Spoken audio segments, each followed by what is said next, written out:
Tungod sa kapait sa kahimtang sa panahon karon, bawal magkasakit. Bawal magkasakit. Mao kanang ang SED Marketing, ang tighimo sa mga SED marketing products. Karon magadalik ka ninyo sa Kasikas Sa Panglawas. Kasikas Sa Panglawas.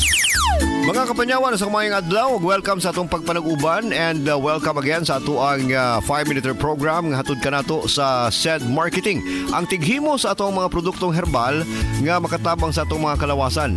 And of course, alang sa mga kaigsunan nato di karon nga dunay mga ginapanghambin nga mga problema sa lawas, ang mga produktong herbal sa SED Marketing na pamatud-an nga makatabang gyud og dako sa atong kalawasan, ilabi na kung pananglitan kita aduna kitay mga pagpangabuso sa atong lawas. Timan kanunay igsuon nga kining atong lawas importante nga atong pag-ampingan og dili kita magakumpiyansa gumikan kay kang mga produktong herbal ra ba sa SED Marketing, tinuod na siya nga makatabang sa atong lawas. And then kung gusto kita nga matabangan, dapat aduna kitay disiplina kay bisan pag unsaon nimo pag-inom sa imong mga produktong makatabang sa lawas, kung ikaw mismo sa imong kaugalingon di ka mo patuo, di ka mo hatag og disiplina sa imong kaugalingon, di gyapon ka maulian.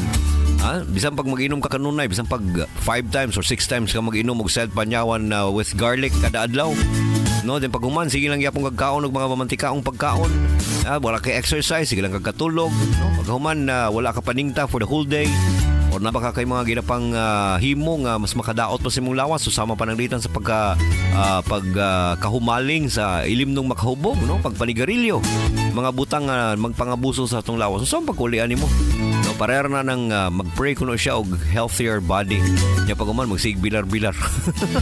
Delikado kayo igsoon, no.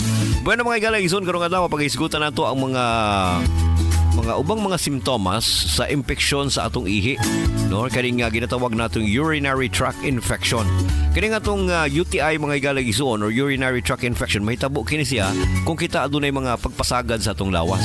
Una niini kaning mga kasagaran nato mabati, no, pag kita adunay UTI kanunay kitang gikapoy o baka kita energy, gumikan kay ang impeksyon sa atong lawas bisan sa ihi lang, mabati na to kay mulaban manggod ang atong immune system, munang ginakonsumo niini ang atong enerhiya, munang wala kitay bisag wala kitay hilanat, mura kita gikapoy pag-ayo.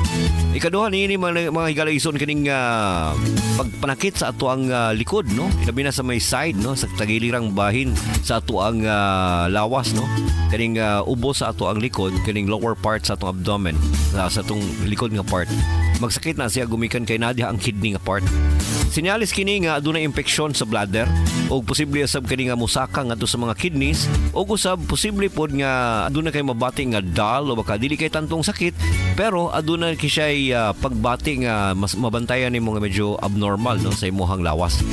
O usab para mabantayan nimo higala isuon nga naka UTI, kanunay ka nagapangihi o feeling nimo nga kanang gusto nimong mangihi kanunay, gumikan kini ang bakterya sa atong bladder magkakairita sa ato ang ginatawag nga pantog, munang mapaihi kita bisag dili kita kaihion ug way sulod kining atong pantog.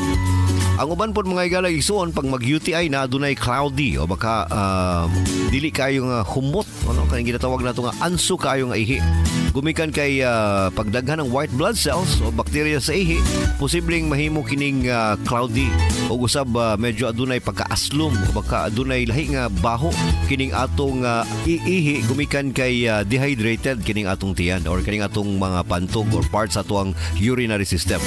Aron malikayan ang urinary tract infection mga igalagisuon, pagtumar sa ato ang Ka-Panyawan with garlic, kini gumikan kay ang garlic mupatay sa mga mikrobyo hinungdan sa impeksyon sa imong urinary system.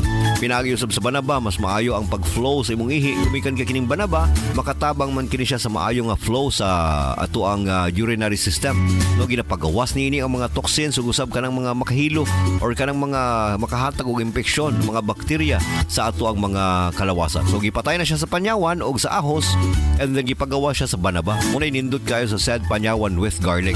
Munang ko ikaw igsuon kung UTI ang problema, timani kanunay nga makatabang og dako ang produktong herbal sa SED Marketing, ang Ka-Panyawan with garlic nga napamatud-an nga makatabang batok sa urinary tract infection. Inyong nabati ang atong Kasikas sa Panglawas. Hatod ka natos maayong kabubuton sa SED Marketing. Ang tigama o tigabunapon sa mga nagunang mga SED Marketing products. Sama sa SED Panyawan Plus, SED Panyawan Garlic Capsule, SED Cogon Herbal Capsule, ug ang SED Liniment Oil. Apil pa ang atong mga SED Celebrity Soap, ang SED Celebrity Kojic Soap, ug SED Celebrity Beauty Soap. Kasikas sa Panglawas. At ang ilang gyapon kini sa sunod nga higayon. Daghang salamat sa inyong pagpaminaw.